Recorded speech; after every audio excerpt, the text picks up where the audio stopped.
পীর দস্তগীর মহিউদ্দিন আব্দুল কাদের জিলানী বলতেছে, আরে পীর তো এমন পীর যে বড় পীর বলতেছে, লাউইন কাশাফাত আওরাতুল লিমুরিদি ওয়া আনা বিল মাশরিকি ওয়া আনা বিল মাগরিবি।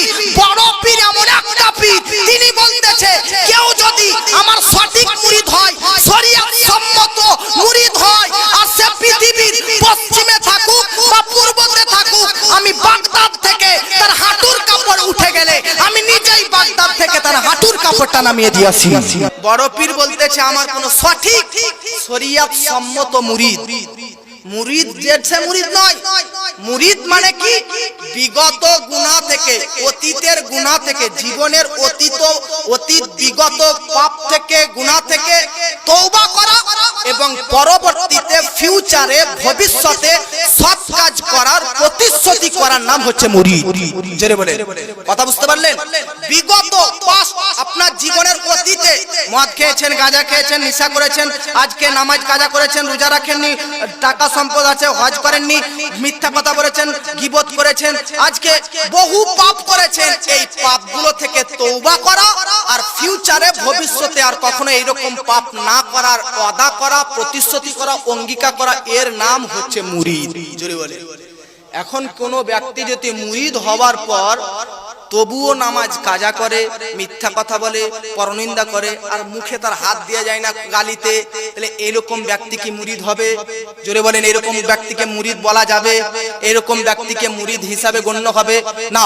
মুরিদ যে হবে সে চুরি থেকে দূরে থাকবে, মুরিদ যে হবে মিথ্যা বলা থেকে দূরে থাকবে, মুরিদ যে হবে পরনিন্দা থেকে দূরে থাকবে, মুরিদ যে হবে পরচর্চা থেকে দূরে থাকবে, মুরিদ যে হবে নিশা থেকে দূরে থাকবে, মুরিদ যে হবে আজকে যাবতীয় পাপ থেকে সর্বদা দূরে থাকবে, আর তার আজকে কানেকশন আল্লাহর সঙ্গে লেগে থাকবে। আসল মুরিদ যে হবে তার সম্পর্ক কখনো মসজিদে, কখনো মাদ্রাসায়, কখনো দরগাতে থাকবে, তার অন্তরে সর্বদা আজকে মুআজ্জাজ আল্লাহর জিকির থাকবে। মুখে দেখবেন তো আল্লাহর জিকির, হাত দেখবেন তো মুআজ্জাজ তাসবিহ, আজকে পা দেখবেন তো সৎ পথে চলতেছেন। এই রকম মুরিদ যদি বড় পীরের পৃথিবীর এক কোণায় থাকে, তো বড় পীর বলতেছে তার হাঁটুর কাপড় যদি তার অজান্তে উঠে যায়, তো আমি বড় পীর রুহানি অবস্থায় তার কাছে গিয়ে তার হাঁটুর কাপড়টা নামিয়ে দিয়েছি। জগৎবাসী ভেবে নিন, কখনো কি সঠিক মুরিদ, আসল মুরিদ, ভালো মুরিদ, বাস্তবে যে মুরিদের ডেফিনেশন সংজ্ঞা জানালাম, এই রকম মুরিদ কি দেখেছেন? তো দেখতে হলে আলা হযরতের ছোট বেটা মুফতি আজম হিন্দ আলা হযরতের ছোট বেটা মুস্তাফা রাজা খাকে দেখে নিন। আলা হযরতের ছোট বেটা হাকিকাতে খাঁটি টাটকা পাক্কা দেশি বড় পীরের মুরিদ ছিলেন। তাই তিনার ইন্তেকালের পর তিনার হাঁটুর কাপড় উঠে যাওয়াতে তিনি নিজের হাত দ্বারাতে হাঁটুর কাপড় যে তিনি নামিয়েছেন, তো এটা তিনার নিজস্ব কোনো শক্তি ছিল না। হাত ছিল তো আলা হযরতের ছোট বেটার, কিন্তু শক্তি ছিল আমার বড় পীর আব্দুল কাদের জিলানী রাহমাতুল্লাহ আলাইহি। মুরিদের সংজ্ঞাটা বুঝলেন কিনা? এবার বায়াত শব্দটা বুঝেন। মুরিদ হতে গেলে তো বায়াত হতে হবে, কথা বলেন, হতে হবে কিনা? হ্যাঁ না বলেন না ভাই? বায়াত হতে হবে কিনা? তো মুরিদের ডেফিনেশন, মুরিদের সংজ্ঞা তো বুঝলেন। বায়াতের সংজ্ঞা কি? তো মনে রাখবেন, এই যে হযরতরা মাদ্রাসায় পড়েছে হুজুররা, ফিকহ শাস্ত্রের কিতাবে একটা বাব থাকে, একটা অধ্যায় থাকে, বাবুল বাই, তাই কি না? বাবুল বাই হাদিস শাস্ত্রের কিতাবেও আছে। ক্রয় বিক্রয় করার অধ্যায়, কিনা বিচা কেমন ভাবে করবেন ব্যবসাতে, ইসলামের শরীয়তের বিধান কি, এটা কুরআন ও হাদিসের মধ্যে বহু কিতাবের চ্যাপ্টার একটা অধ্যায় এই ব্যাপারে আছে। এর ভিতরে বহু ক্রয় বিক্রয়, কেনা বেচা কেমন ভাবে করবেন, কেমন ভাবে লেনদেন করবেন, ব্যবসা করবেন, এটার ব্যাপারে লিপিবদ্ধ রয়েছে।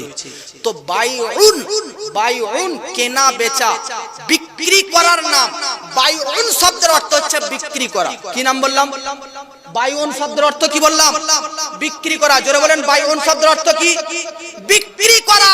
ওই বাইউন শব্দটা কে বায়াত বলা হয়েছে। বায়াতের মাখাজ, বায়াতের ম্যাটেরিয়াল শব্দ হচ্ছে বাইউন, বাইউন থেকে বায়াত। তাহলে বায়াত, আপনারা যে ওলির হাতে হাত রেখে বায়াত করেন, এই বায়াত শব্দটির ওয়ার্ডটির, এই শব্দটির অর্থ বাংলা হচ্ছে বিক্রি করা। তো বায়াত হওয়া মানে বিক্রি হওয়া। উদ্দেশ্য কি, আবিধানিক অর্থ কি, ব্যাখ্যাটা কি? তো বায়াত মানে ওলির হাতে বিক্রি হওয়া, এর অর্থ হচ্ছে নিজের জীবনকে, নিজের ফিউচারকে, নিজের ভবিষ্যৎকে পীরের হাতে বিক্রি করে দিলেন। এর অর্থ আপনি যদি আমাকে এই মোবাইল বিক্রি করে দেন, আপনি যদি আমাকে এই মোবাইল বিক্রি করে দেন, তাহলে আপনার কি এই মোবাইলের প্রতি আর অধিকার থাকবে? জোরে বলেন, অধিকার থাকবে? এই মোবাইলটার উপর আপনার কোনো অধিকার থাকবে না। বিক্রয়কৃত মোবাইলটা আমি যেভাবে চালাবো সেভাবে চলবে। আমার ইচ্ছা অন করে রাখতে পারি, সুইচ অফ করে রাখতে পারি, সুইচ অন করে রাখতে পারি। যার যেটা জিনিস আজকে তার সেটা অনুযায়ী চলবে।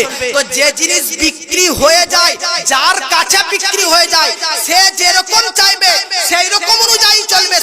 সে যেই রকম চালাবে বস্তুটা সেই রকমই চলবে। পীরের হাতে নিজেকে বিক্রি করা মানে পীর যা বলবে তার কথা সবগুলোকে মেনে চলতে হবে। জোরে বলে। আপনি পীরকে পীরের হাতে নিজেকে বিক্রি করলেন, এর মানে আপনার আর কোনো নিজের জীবনের প্রতি অধিকার আছে? জোরে বলেন। শরীয়তের উপর চালানোর ক্ষেত্রে আপনার আর কোনো অধিকার নেই। এবার আপনার পীর যা বলবে তাই আপনাকে করতে হবে। আচ্ছা, পীর কি কখনো মুরিদকে বলে যে নামাজ পড়িও না? জোরে বলেন, বলে? তাহলে পীর মুআজ্জাজ মুরিদকে বলে নামাজ পড়ো।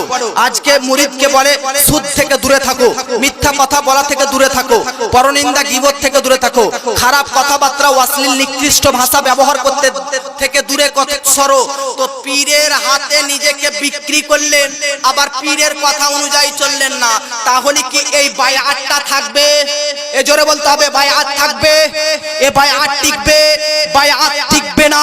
ওই মুআজ্জাজ সামাইনে কেরাম, আজ থেকে কিছুদিন আগে এক স্টেজে, এক মঞ্চে আমি অধমকে প্রশ্ন করা হয়েছিল যে আজকে কারবালার প্রান্তরে একদিকে ইয়াজিদ, একদিকে ইমাম হুসেন, কিন্তু যখন আজকে ইমাম হুসেন একদিকে, ইয়াজিদ একদিকে, ইয়াজিদের পিতা, ইয়াজিদের বাপ, ইয়াজিদের ফাদার আমিরে মুআবিয়ার ইন্তেকালের পর ইয়াজিদ যখন চাইলো সিংহাসনে বসতে, ইয়াজিদ যখন চাইলো রাজ সিংহাসনে বসতে, তখন ইয়াজিদ বেরাদার ইমাম হুসেনকে জানালো, ইমাম হুসেনকে আজকে খবর দিল যে তোমরা সবাই আমার হাতে বায়াত করো।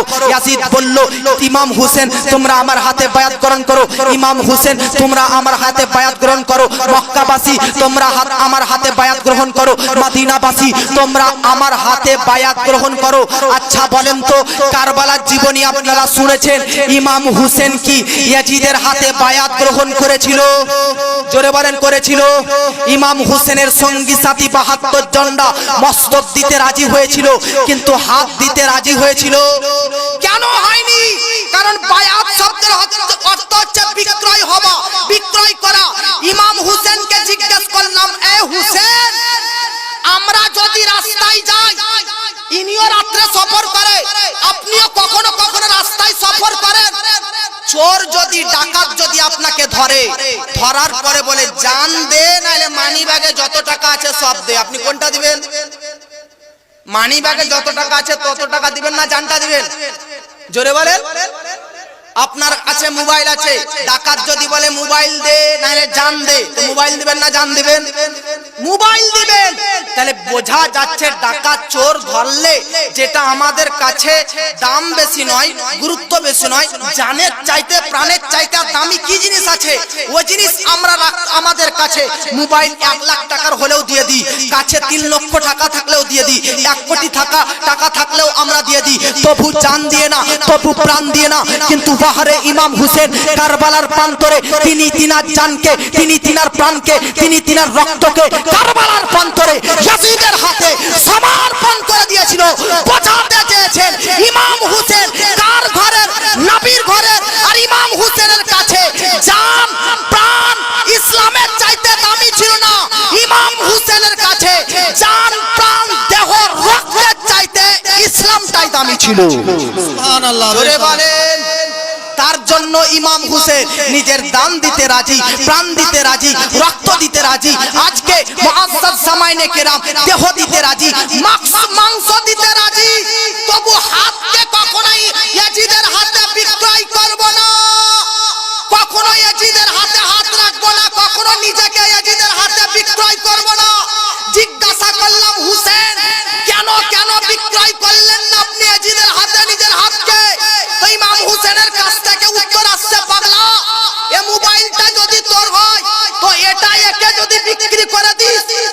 এটা কি আর দ্বিতীয়বার আপনাকে বিক্রি করতে পারবো?